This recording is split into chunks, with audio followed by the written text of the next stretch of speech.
breaks out his resume. He said, listen, when I was tending to my father's sheep, there came a lion, and there also came a bear.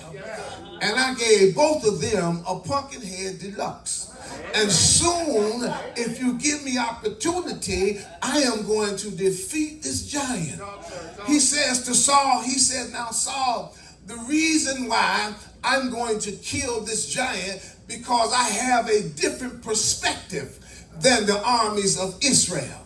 The armies of Israel look at this giant as a man too big to beat. But I look at the giant as a target too big to miss. Y'all ain't gonna say that. I'm almost there. I'm almost there. And so he says to David, well, if you insist, then let me give you something to fight this giant with. And so David said, listen, all right, whatever you got, give it to me. So Saul goes in the room and brings out this armor. He brings out the armor and he gives it to David to fight the mighty giant.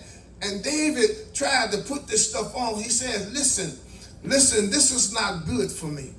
He gives David a coat. He gives him a helmet. He gives him boots and a sword.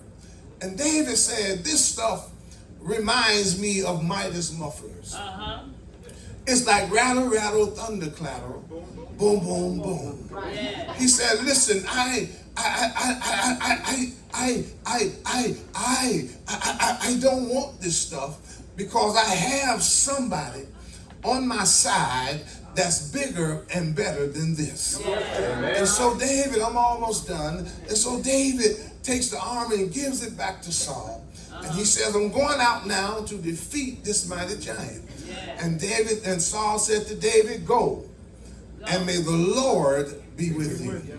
So David gets down to the battlefield, and there it is, the armies of Israel are running again.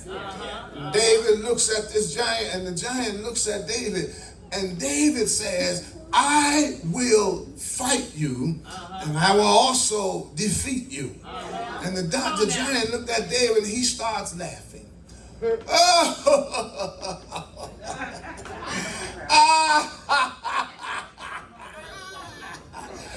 Why would they send a boy to do a man's job? David says to him, I will fight you. He said, now listen, David, I'm going to feed your flesh to the fowls of the air.